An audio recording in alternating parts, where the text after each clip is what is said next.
I'd like to start with some basic commands. If you want to take notes, you can, but I'll be repeating them as we go and placing little notes on the screen to help you out. Okay, we got our blank canvas. First thing I want to show you is the line tool. I'm going to go ahead and click on this icon right here. It looks like a pencil. And click on that to activate your line tool, or you can press the letter L as a shortcut. Okay, go ahead and click up here in this upper left-hand side of your screen, click and release. And with each of our tools that we use, we are going to click and release unless I say otherwise. That will activate each tool. Okay, so we're going to go ahead and manipulate this line around. You can see, if you just drag it gets longer. And it also has these really handy snap to features right here. It'll snap to each axis down there, when it's straight, and down there. Okay, you can also see in this bottom right-hand corner the information about the line, the length. You can see as you drag it right here, it gets longer, pull it back in, it gets shorter. Okay, so let's go ahead and click and release. You can see that it creates an extension off of that one. Go ahead and click and release.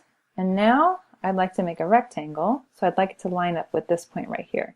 So I'm going to hover over my beginning point, and it has a really great snap to feature. I'm going to let it snap and snap straight, and click and release. Click and release. Okay, so that lined up perfectly. So now we've got our rectangle.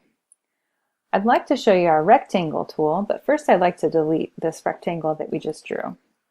There's a couple different ways you can do that. You can use your eraser tool and erase each line, and that will erase it. You can press Command Z 4 times to undo each of those actions.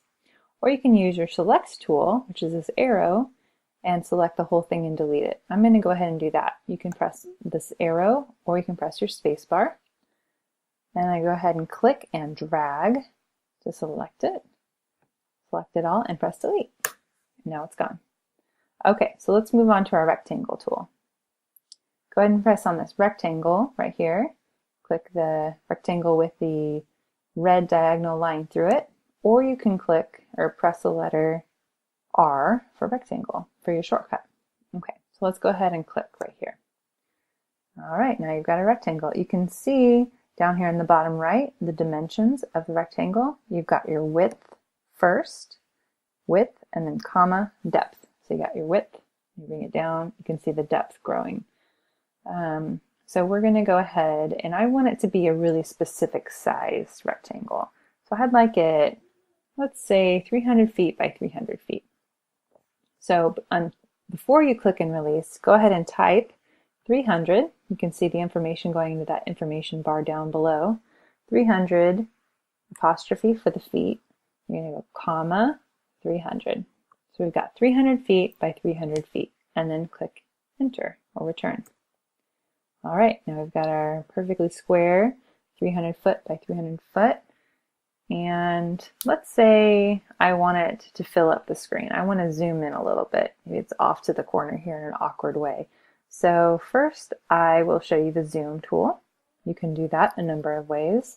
You can click on this magnifying glass, or you can press Z for zoom. You can click on your screen, drag upward, and it will zoom in. Downward, zoom out. You can also, if you're on a MacBook Pro or anything else with a trackpad, you can likely use that. On a MacBook Pro, it's 2 fingers. I'm going to go ahead and hit select to show you. I'm going to press my space bar to activate the select tool. And with 2 fingers, I drag up on my trackpad, zooms in, 2 fingers, goes down. Okay, so I'm going to go ahead and zoom in with that. If you're on a mouse, if you're using a mouse, you can use the scroll wheel to zoom in. If you scroll forward, it'll zoom in, scroll backwards, and zoom out. Okay, so now I've got my rectangle filling most of the screen here, but it's off to the side. So I'm going to go ahead and show you the pan tool. And that's this hand icon right up here. You can click that, or you can press H for your shortcut. If you click and drag, you can pan or move your screen around. And you're going to put it somewhere here right in the middle.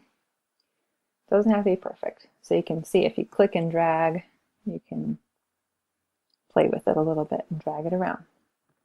All right, so now we know how to pan, we know how to zoom.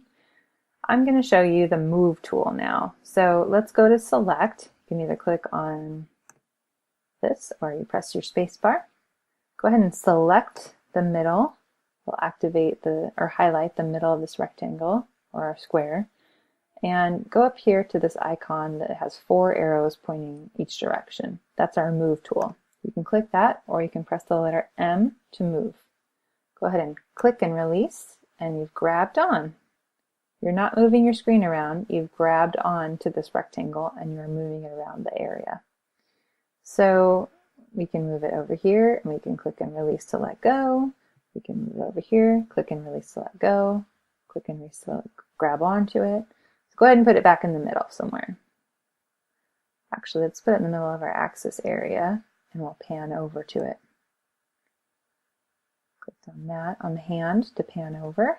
Clicked and release, or click and drag. All right, so we've got it in the middle.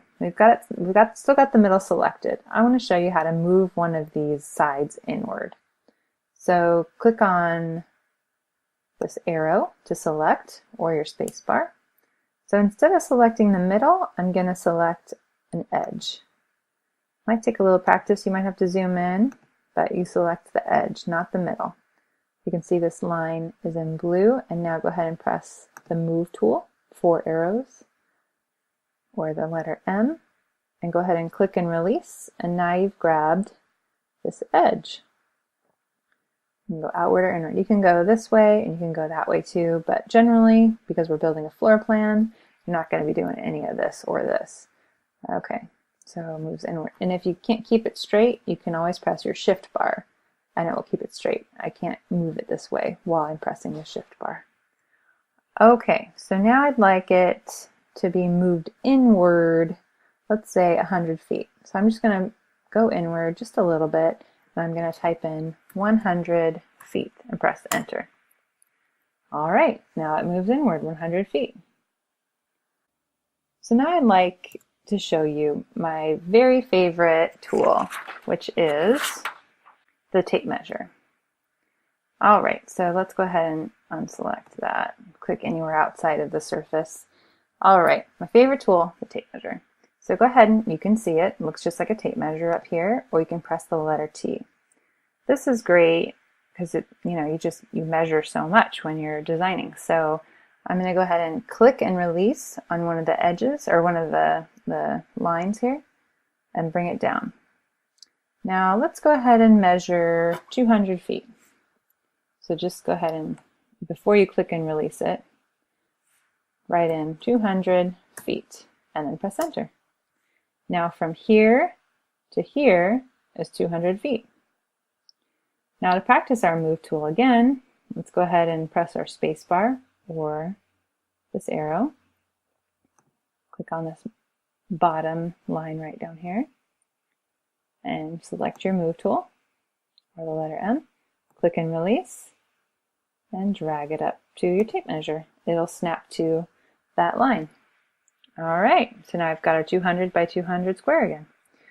Okay, so now I want to delete this tape measure line. So go ahead and click on your eraser or E and delete that. Now it's gone. So that is by far my most used and favorite tool, the tape measure, just because, like I said, you are measuring all the time. Okay, so now on to our floor plan.